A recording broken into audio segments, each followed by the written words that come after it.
আজ 8ই অগস্ট শুক্রবার। শুরু করছি আজকের বাছাই করা তাজা খবরের প্রথমেই দেখে নেব আজকের সংবাদ শিরোনাম। ঘাটাল মাস্টার প্ল্যান বিজেপি করবে, মুখ্যমন্ত্রীর পাল্টা এবার বড় বার্তা। ঘাটালে দেবকে অপমান শুভেন্দুর, সহনশীল সাংসদের নীতি মনে করিয়ে কি বললেন কুণাল। না জেনে ফর্ম ফিল আপ করবেন না, ভোটার লিস্ট থেকে নাম বাদ দিয়ে দেবে, ঝাড়গ্রামে বললেন মমতা। বাংলাদেশে রোহিঙ্গারা চলে গেলে চিৎপটাং, ভুয়ো ভোটার নিয়ে মুখ্যমন্ত্রীকে তোপ দাগলেন শুভেন্দু। ট্রাম্পকে তো পুজো করত, যারা ছবি তুলেছে তারাই উত্তর দেবে, শুল্ক ইস্যুতে খোঁচা অভিষেকের। 1912 সালে 10 টাকার নোটে বাংলা লেখা থাকতো, অপদার্থরা বলছে কোনো ভাষা নয়, মমতা। এসআইআর বিতর্কের মাঝে 293টি বিধানসভায় ভোটার তালিকা প্রকাশ, বাদ গেল কেবল কুলপি। বিপর্যস্ত উত্তরকাশীতে অব্যাহত উদ্ধার কাজ, উদ্ধার 70, এখনো নিখোঁজ 50। আসছে বিস্তারিত খবরে। ঘাটাল মাস্টার প্ল্যান বিজেপি করবে, মুখ্যমন্ত্রীর পাল্টা এবার বড় বার্তা শুভেন্দুর। পাখির চোখ 26-এর ভোট, এদিকে ভারী বর্ষণের জেরে ফের জল যন্ত্রণায় জর্জরিত রাজ্যের বাসিন্দারা। ঠিক এহেন মুহূর্তে দেবকে সঙ্গে নিয়ে ঘাটাল গিয়ে ঘাটাল মাস্টার প্ল্যান আটকে থাকার জন্য কেন্দ্রকে দায়ী করেছিল মমতা। পাশাপাশি তিনি ঘোষণা করেন রাজ্য সরকার 1,500 কোটি টাকা দিচ্ছে। ঠিক 48 ঘন্টা পর এবার ঘাটালকে নিয়ে বড় ঘোষণা, এবার রাজ্যের বিরোধী দলনেতা শুভেন্দু অধিকারীর। পৃথিবীর সর্বশ্রেষ্ঠ মিথ্যেবাদী বলে আক্রমণ করে আজ উত্তর দিতে এসেছি বলেন শুভেন্দু। তিনি বলেন 34 বছর সিপিএম করেনি, 14 বছর মমতা করেনি, 26-এ বিজেপিকে আনুন, কেলেঘাই কপালেশ্বরীর মতন ঘাটাল মাস্টার প্ল্যান বিজেপি করবে। রাজ্যের মন্ত্রী যখন কেন্দ্রীয় এজেন্সির অফিসে গিয়ে হাজিরা দিচ্ছেন, তখন রাজ্যের বিরোধী দলনেতা আক্রমণ শানাচ্ছেন রাজ্যের শাসক দলের এক স্টার সাংসদকে। ঘাটালের ছবি বলছে বঙ্গে বর্ষা ভারী, আর এই ঘাটালকে ঘিরে ঘুরছে বঙ্গ রাজনীতির চাকা। প্রতি বছরের মতন এবারও বর্ষায় ঘাটালে পরিবহন বলতে নৌকা, আর ঘাটালের জল নিয়ে রাজনীতির জলও গড়াচ্ছে বহুদূর। বৃহস্পতিবার ঘাটালে দাঁড়িয়ে সেখানকার সাংসদ দেবকে কটাক্ষের সুরে আক্রমণ শানান শুভেন্দু অধিকারী। শুভেন্দু অধিকারী বলেন, গ্রেট চিটিংবাজ দীপক অধিকারী। ভারতবর্ষের সবচেয়ে কম উপস্থিতি কার? ঘাটালে 3বার এমপি দীপক অধিকারী দেব। তিনি ভোটের সময় আসেন আর বলেন আই লাভ ইউ। ঘাটালে দেবকে অপমান শুভেন্দুর, সহনশীল সাংসদের নীতি মনে করিয়ে কি বললেন কুণাল। অন্য রাজনৈতিক দলের তারকা নেতা ঘন ঘন তৃণমূল সুপ্রিমোর প্রতি বিষোদ্গার করেছেন, অপমান করেছেন, কিন্তু তার জবাব দিতে গিয়ে একটি শব্দও খরচ করতে শোনা যায়নি শাসক শিবিরের তারকা সাংসদকে। এবার বিরোধী দলনেতা যখন সাংসদকে অপমান করেন, তখন কেন সাংসদদের নীতি ভেঙে অপর পক্ষকে আক্রমণ করবেন দলের অন্য সহকর্মী? ঘাটালের বন্যা পরিস্থিতিতে দেব শুভেন্দুর সাম্প্রতিক তরজা নিয়ে এমনই ব্যাখ্যা দিলেন তৃণমূলের অন্যতম রাজ্য সাধারণ সম্পাদক কুণাল ঘোষ। দেবকে মহামানব বলে উল্লেখ করে তার মন্তব্য, ওকে শুভেন্দু অপমান করেছে, তার জন্য আমি শুভেন্দুকে কোনো আক্রমণ করতে পারবো না, কারণ দেব সেই নীতিতে বিশ্বাস করে না। মঙ্গলবার ঘাটাল সহ একাধিক এলাকার প্লাবন পরিস্থিতি খতিয়ে দেখতে গিয়েছিলেন মুখ্যমন্ত্রী মমতা বন্দ্যোপাধ্যায়। ঘাটালবাসীকে জল যন্ত্রণা থেকে মুক্তি দিতে ঘাটাল মাস্টার প্ল্যানের অগ্রগতির কথাও তিনি জানান। এরপর বৃহস্পতিবার প্লাবিত ঘাটাল পরিদর্শনে যান বিরোধী দলনেতা শুভেন্দু অধিকারী। সেখানকার তারকা সাংসদ দেবকে কটাক্ষ করে তার মন্তব্য ছিল দেব প্রতারক। এদিন সাংবাদিক সম্মেলনে তৃণমূলের অন্যতম রাজ্য সাধারণ সম্পাদক তথা মুখ্যপাত্র কুণাল ঘোষের প্রতিক্রিয়া জানতে চাওয়া হলে তার স্পষ্ট জবাব, দেবকে শুভেন্দু অপমান করে থাকলে তার জবাব দেব দিতে পারে, আমি দেব না। দেব তো মহামানব শিশু, ওর নীতি মেরোচ্ছ কলসির কানা, তাই বলি কি প্রেম দেব না? ওকে দেখেছেন কখনো কেউ যদি তৃণমূল নেত্রীকে কোনো কটাক্ষ করে তাহলে ও কিছু বলে? এ নিয়ে কুণাল ঘোষ বিশদ ব্যাখ্যাও দিয়েছেন। তার কথায়, ধরুন মিঠুন চক্রবর্তী প্রায় মমতা বন্দ্যোপাধ্যায়কে আক্রমণ করে, তার জবাব কি দেব তাকে কখনো পাল্টা কিছু বলেছে? কখনো বলেনি। ও তো মহামানব, ওর নীতি হলো মেরেছ কলসির কানা, তা বলে কি প্রেম দেব না? ওর তো আলাদা দর্শন, সেটা হলো আমি সবার কাছে ভালো থাকবো, তাই ও কাউকে কিছু বলে না। এখন ওকে শুভেন্দু কিছু বলেছে বলে আমি শুভেন্দুকে আক্রমণ করতে পারবো না, কারণ দেব নিজে সেই নীতিতে বিশ্বাসী নয়। আপনি কোন জেলা থেকে আমাদের ভিডিওটি দেখছেন অবশ্যই কমেন্টের মাধ্যমে জানাবেন। ফিরে আসছি পরবর্তী খবরে। 1912 সালে 10 টাকার নোটে বাংলা লেখা থাকতো। অপদার্থরা বলছে কোনো ভাষা নয়, জানালেন মমতা। বিজেপি বাংলা ভাষা এবং সেই ভাষার কথা বলা নাগরিকদের ক্রমাগত অপমান করছে বলে অভিযোগ তৃণমূল কংগ্রেসের। রাজ্যের মুখ্যমন্ত্রী মমতা বন্দ্যোপাধ্যায় নিজে এই ইস্যুতে মিছিল করেছেন, বৃহত্তর প্রতিবাদের ডাক দিয়েছেন। বৃহস্পতিবার ঝাড়গ্রামের সভা থেকে বাংলা ভাষার ইস্যুতে বিজেপি তথা কেন্দ্রকে অতীত মনে করালেন মমতা। বিজেপি নেতা অমিত মালব্যের সাম্প্রতিক এক মন্তব্য শোরগোল ফেলে দিয়েছে। তিনি দাবি করেছেন বাংলা আদতে কোনো ভাষা নয়। এর বিরোধিতায় চরম ক্ষোভ প্রকাশ করেছে বিভিন্ন মহল। এদিনে ঝাড়গ্রামের সভা থেকে সেই ইস্যুতে ফের মুখ খুলে বিজেপিকে অতীত টেনে কটাক্ষ করেন মমতা বন্দ্যোপাধ্যায়। মনে করেন 10 টাকার নোটের কথা। মমতা দাবি করেছেন 1912 সালে 10 টাকার নোটে বাংলা লেখা থাকতো। সভা মঞ্চে দাঁড়িয়ে তিনি বলেন, আমার মোবাইলে ছবিটা তোলা আছে, 1912 সালে 10 টাকায় বাংলা লেখা। আর এই অপদার্থরা 2025 সালে এসে বলছে বাংলা কোনো ভাষা নয়। এও প্রশ্ন করেন, বাংলা ভাষা বলে কোনো ভাষা না থাকলে কোন ভাষায় জাতীয় সঙ্গীত লেখা? রবীন্দ্রনাথ থেকে শুরু করে রাজা রামমোহন রায়, স্বামী বিবেকানন্দ কোন ভাষায় কথা বলতেন?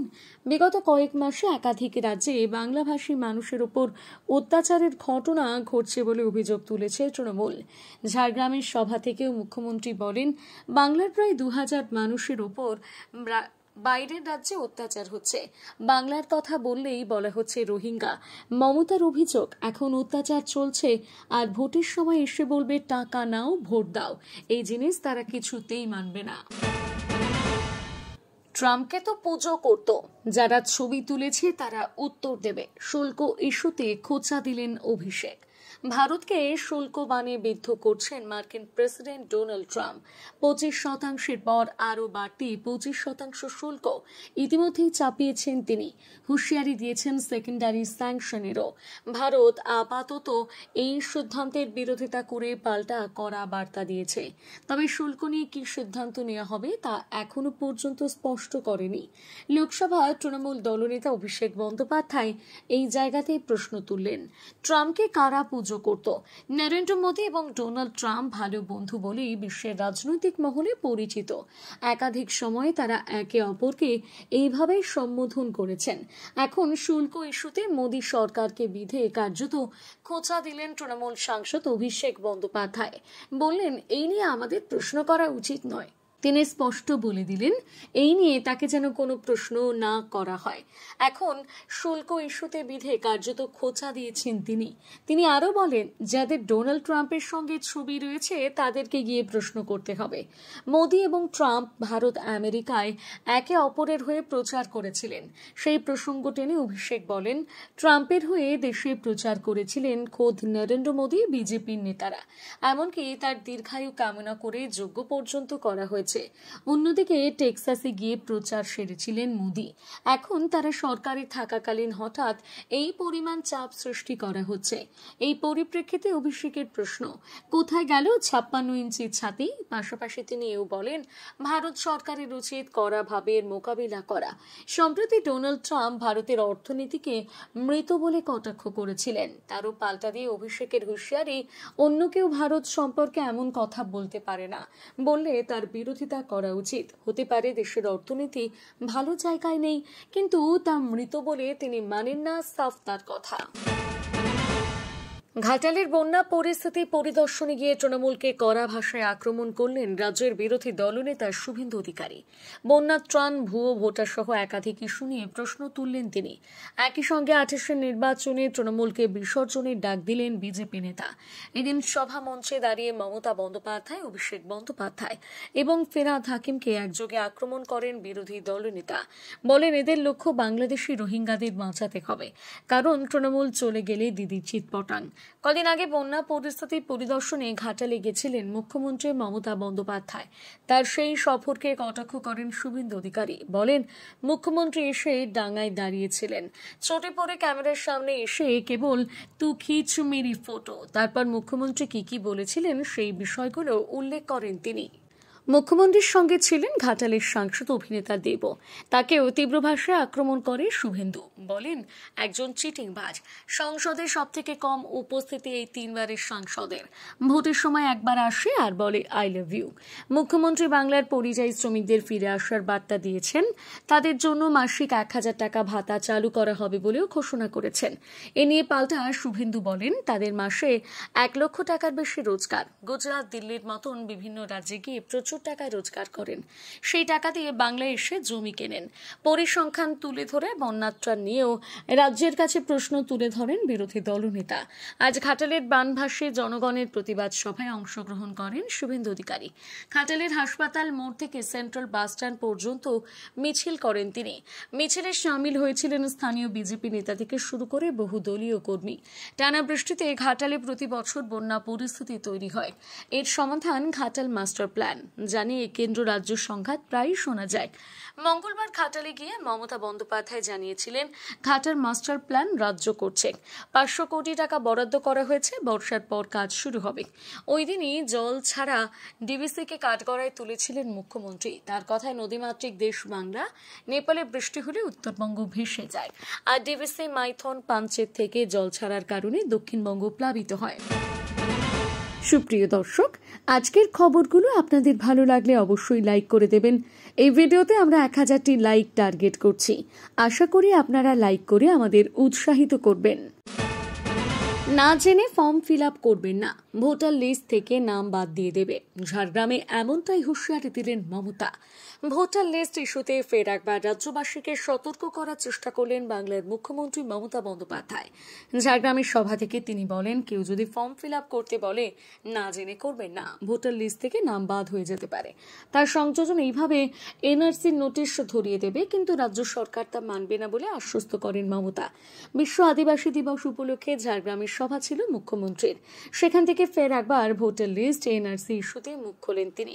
বিজেপি নির্বাচন কমিশনকে নিশানা করে বলেন, আমি জানি না এটা আমার বলা ঠিক কিনা, তবে কেন্দ্রীয় সরকারের পরিকল্পনা রয়েছে। শুধু এপিক কার্ড থাকলেই আর হবে না। নতুন করে নাম তোলা চক্রান্ত চলছে, কারণ নিয়ম পাল্টে গিয়েছে। ভোটার লিস্টে নাম আছে কিনা আগে তালিকা দেখলেই হবে না, নতুন করে ক্রস চেক করতে হবে। এই ইস্যুতে নাম না করে বিজেপি সরকারের বিরুদ্ধে খুব উগরে দিয়ে মমতার প্রশ্ন, যারা আইন করছে তাদের সব নথি তথ্য আছে তো? তার কটাক্ষ, ওরা সোনার চামচ মুখে দিয়ে জন্মেছে, তারা কি করে বুঝবে খেটে খাওয়া মানুষের কথা? এর পাশাপাশি বাংলা ভাষা ইস্যুতেও ফের এদিন সরব হন তিনি।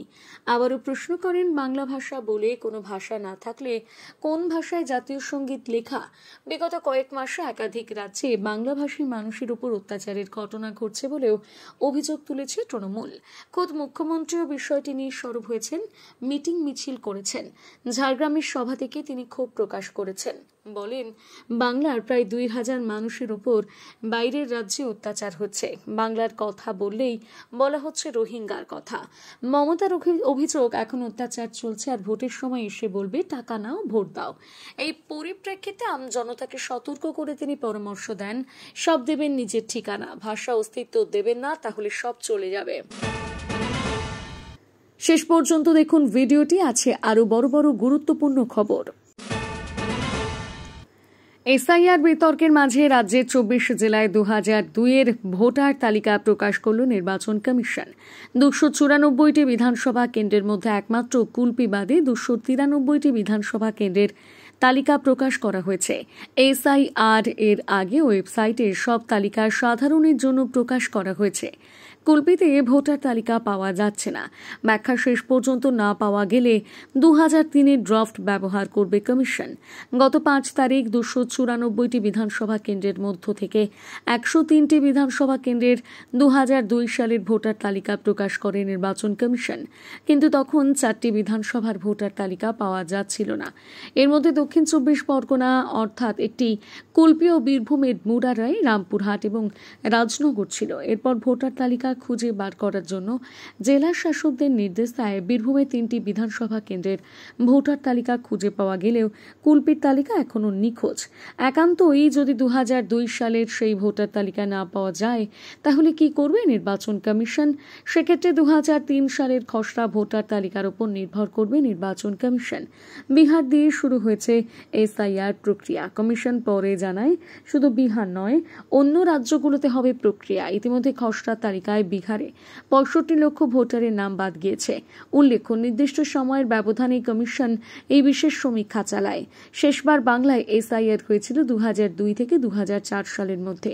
ভোটার তালিকায় কারা মৃত, কারা ভুয়ো ভোটার, কারা বাসস্থান পরিবর্তন করেছেন, এই সব কিছুই যাচাই করা হয় সমীক্ষায়। মেঘভাঙা বৃষ্টি ও হরপা বানে এখনো বিপর্যস্ত উত্তরকাশী। সেনার নেতৃত্বে চলছে উদ্ধার কাজ। বৃহস্পতিবার অন্তত 70 জনকে উদ্ধার করা সম্ভব হয়েছে। এখনও নিখোঁজ 50।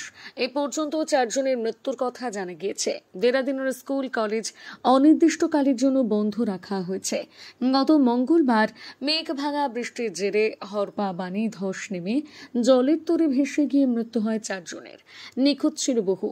প্রকৃতির রুদ্র রোষে নৈনিতাল, তেহরি, চামলি, রুদ্রপ্রয়োগ, আলমোড়া বা বাগেশ্বর জেলা কার্যত অবরুদ্ধ হয়ে পড়ে। দেবভূমির উত্তরকাশীর ধারালি গ্রামের হিম করা ভিডিও দেখে শিউরে উঠছে নেটিজেনরা। সংবাদ সংস্থা পিটিআই জানিয়েছে, হরপা বানে বহু বাড়িঘর তো বটেই, গ্রামে থাকা অন্তত 20 থেকে 25টি হোটেল এবং হোমস্টে ভেসে গিয়েছে। ক্ষীরে গঙ্গা নদীর অববাহিকা অঞ্চলে গ্রামের ভয়ঙ্কর প্রাকৃতিক বিপর্যয়ের ভিডিও ভাইরাল হয়েছে সোশ্যাল মিডিয়ায়। সেখানে দেখা গিয়েছে জলের তরে যাচ্ছে বাড়ি দোকান। দেবভূমির উত্তরকাশীর ধারালি গ্রামের হিম করা ভিডিও দেখে শিউরে উঠছেন নেটিজেনরা। দুর্যোগের খবর পাওয়ার পরে উদ্ধার কাজ শুরু করে জেলা প্রশাসন। ঘটনাস্থলে পৌঁছয় রাজ্য এবং জাতীয় বিপর্যয় মোকাবিলা বাহিনী। উত্তরাখণ্ডের মুখ্যমন্ত্রী পুষ্কর সিং ধামি জানিয়েছেন, ঘটনাস্থলে পৌঁছেছে ইন্দো টিবেটান বর্ডার পুলিশ। এর 16 জন সদস্য। এক্স হ্যান্ডেলে মুখ্যমন্ত্রী লেখেন, উত্তরকাশীর ধারালি অঞ্চলে মেঘভাঙা বৃষ্টির ফলে ব্যাপক ক্ষয়ক্ষতির খবর অত্যন্ত বেদনাদায়ক এবং উদ্বেগজনক। রাজ্য বিপর্যয় মোকাবিলা বাহিনী, জাতীয় বিপর্যয় মোকাবিলা বাহিনী, জেলা প্রশাসন এবং অন্যান্য সংস্থা উদ্ধার কাজে নেমেছে। আমি নিয়মিত ঊর্ধ্বতন কর্তৃপক্ষের সঙ্গে যোগাযোগ রাখছি। পরিস্থিতির উপর কড়া নজর রাখা হচ্ছে। ঈশ্বরের কাছে সবার নিরাপত্তার জন্য প্রার্থনা করছি। খবর শেষ হলো। ধন্যবাদ। আরো ভালো ভালো খবর দেখতে সাবস্ক্রাইব করুন বাংলা হান্টের ইউটিউব চ্যানেল। বাংলা হান্টের আরো খবর দেখতে নজর রাখুন। বাংলা খবর মানেই বাংলা হান্ট।